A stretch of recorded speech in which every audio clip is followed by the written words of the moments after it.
તો અમદાવાદના મણિનગર વિસ્તારમાં આવેલી 70 સ્કૂલના નયન સંતાણી નામના વિદ્યાર્થીની સાથે વિદ્યાર્થી દ્વારા કરપીણ હત્યા કરવામાં આવી હતી। આ કેસમાં ખોખરા પોલીસ દ્વારા અટકાયત કરવામાં આવેલા કિશોરને શુક્રવારે પોલીસે ખાનપુર સ્થિત જુવેનાઇલ જસ્ટિસ બોર્ડ સમક્ષ રજૂ કરાયો હતો।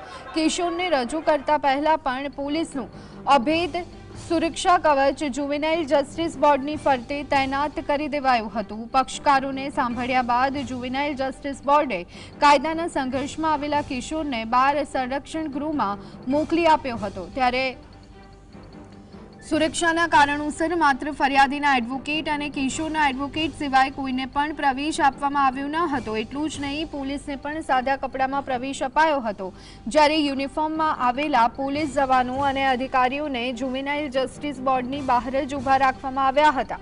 આ મામલે ક્રાઇમ બ્રાન્ચ તરફથી સ્કૂલ કેમ્પસના સીસીટીવી ફૂટેજ મેળવી તપાસ કરતા ઘટસ્ફોટ થયો હતો કે ઇજાગ્રસ્ત વિદ્યાર્થી કેમ્પસમાં આવ્યો અને 30 મિનિટ સુધી ઓટલા પર બેસી રહ્યો। સ્કૂલના સિક્યુરિટી ગાર્ડ, શિક્ષકો કે કોઈ તેને હોસ્પિટલ લઈ ગયું ન હતું।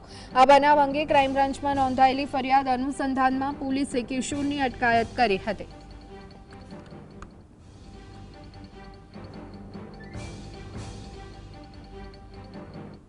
તો આજ અંગે વધુ વિગત સાથે સંવાદદાતા અનિલ અમારી સાથે ન્યૂઝ રૂમથી જોડાઈ ગયા છે। અનિલ, જે ઘટના બની છે તે ખૂબ જ ગંભીર, ચોંકાવનારી અને ઘણા સવાલો ઊભા કરનારી છે અને એનાથી પણ વધુ જે માહિતી સામે આવી છે કે વિદ્યાર્થી જ્યારે ઘાયલ થયું ત્યાર પછી 30 મિનિટ સુધી તે સ્કૂલના કેમ્પસમાં બેસી રહ્યો, પરંતુ જોવાની વાત એ છે કે ન તો સિક્યુરિટી ગાર્ડે મદદ કરી, ન તો શાળાના શિક્ષકોએ મદદ કરી। જીવનનું ઘડતર કરનારા શિક્ષકો પણ શું આ તમાશો જોઈ અને બેસી રહ્યા? આ કદાચ માનવું અઘરું થઈ રહ્યું છે। શું વિગતો? ધ્વનિ 100% એ વાત છે, કારણ કે સ્કૂલોની અંદર, કારણ કે જે રીતે આપણું સમાજનું ઘડતર થઈ રહ્યું છે, વેબ સિરીઝો આવી રહી છે, તેને લઈને જો તમે વાત કરો તો સ્કૂલો પણ હવે ધીમે ધીમે જોખમકારક બની રહ્યા છે। તો પછી એ જવાબદારી કોની? સવાલ પહેલો આવે તો સ્વાભાવિક છે જે જવાબદારી સૌથી મોટી સ્કૂલોની છે, અને સ્કૂલોની અંદર જો આવી ઘટના થાય અને કિશોર આમ તો 30 મિનિટ કહે છે, પણ 38 મિનિટની વાત છે કે 38 મિનિટ સુધી કોઈ નથી ત્યાં। જે સીસીટીવીમાં દેખાય છે, જે ક્રાઇમ બ્રાન્ચે મેળવ્યા છે, 38 મિનિટ સુધી કોઈ એને સ્કૂલ તે દવાખાને લેવાની તજવીજ કે એની આસપાસ પણ ભટકતું નથી। સિક્યુરિટી ગાર્ડનું કહેવું એવું છે કે તેણે જ્યારે ઘટના થઈ ત્યારે તેની જાણ સ્કૂલ મેનેજમેન્ટને કરી દીધી, પણ શું પ્રોએક્ટિવ થઈને સ્કૂલ મેનેજમેન્ટ કોઈ પગલાં લીધા? તો જવાબ છે ના। તો કેમ ના લીધા? શું એમને એવું હતું કે સ્કૂલમાં વારંવાર ઘટના થાય છે અને કંઈ થવાનું નથી? તો સ્કૂલના જે એના સહપાઠીઓ હતા અને એની મમ્મી અને તમામ લોકોને એ આવ્યા અને દવાખાને લઈ ગયા। જો એ 30 મિનિટ, એને હંમેશા એવું કહેવાય છે કોઈ પણ અકસ્માત કે દુર્ઘટના કે આવી પ્રકારની ઘટનાઓ બનતી હોય તો એને ગોલ્ડન અવર્સ કહેવાય। જો એ સમયમાં કદાચ બાળકને ત્યાં પહોંચાડી સમયસર દવાખાના કે હોસ્પિટલ પહોંચાડાયું હોત તો નિશ્ચિત છે, અથવા તો જો 108 પણ સમયસર આવી શકી હોત। આમ તો દાવો કરવામાં આવે છે 108 5 મિનિટમાં આવે છે, તો સવાલ એ છે કે શું 108 બોલાવવાની પણ તસ્દી ન લીધી આ સ્કૂલ સત્તાવાળાઓએ કે સ્કૂલ સંચાલકોએ કે મેનેજમેન્ટે?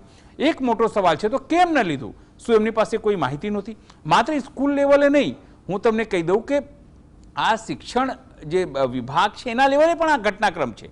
તમને સાંભળીને એવું હસી આવશે કે પરમ દિવસે સાંજે અમદાવાદના ડીઓએ એક પરિપત્ર બહાર પાડ્યું, સ્કૂલ સેફટી 2016। એનું મતલબ સાફ છે કે 2016માં નિયમ બની ગયું હતું, જેની અંદર આચાર્ય, શિક્ષક અને વિદ્યાર્થીઓ ત્રણેયની એક સમિતિ બને અને ત્રણેય સમિતિ સ્કૂલ કેમ્પસમાં સીડીમાં આવવા જવામાં વિદ્યાર્થીઓની વ્યવસ્થાઓ માટે જોવાનું હોય છે કે કોઈ પણ પ્રકારની દુર્ઘટના ન ઘટે, અથવા ઘટે તો એને તાત્કાલિક એનો ઉકેલ લાવી શકાય। પણ હજુ સુધી કોઈ સ્કૂલમાં આનું પાલન થયું નથી। એટલે 2016 અને 2025માં આપણે વાત કરી રહ્યા છીએ, એટલે કે લગભગ 9 વર્ષ થઈ ગયા અને અચાનક જાગીને કાલે શિક્ષણ વિભાગે પરિપત્ર તમામ સ્કૂલોને આપ્યું। એટલે શિક્ષણ વિભાગ પણ બાળકોની સુરક્ષા લઈને ગંભીર નથી એ વાત સાબિત થાય છે। જો જવાબદાર સ્કૂલની છે તો એ શિક્ષણ વિભાગની, અધિકારીઓની, સચિવની અને જે પણ લાગતા વળગતા સંબંધિત અગ્ર સચિવો છે, તમામ લોકોની જવાબદારી આ છે કે આ ઘટનાક્રમ થયું અને તમે થવા દીધું। કારણ કે સમયાંતરે જો આ પગલાં લેવામાં આવ્યા હોત, સમયાંતરે તમામ વસ્તુ થઈ હોત તો સ્કૂલ તો જવાબદાર છે જ,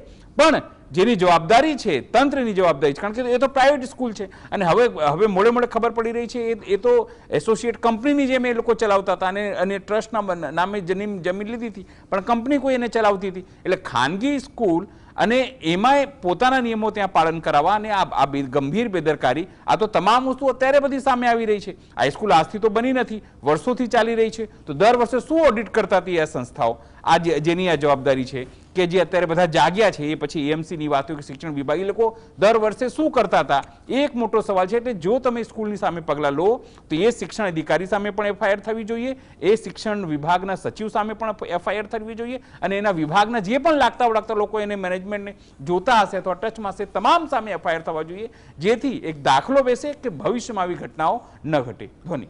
જી આભાર અનિલ સમગ્ર માહિતી આપવા બદલ.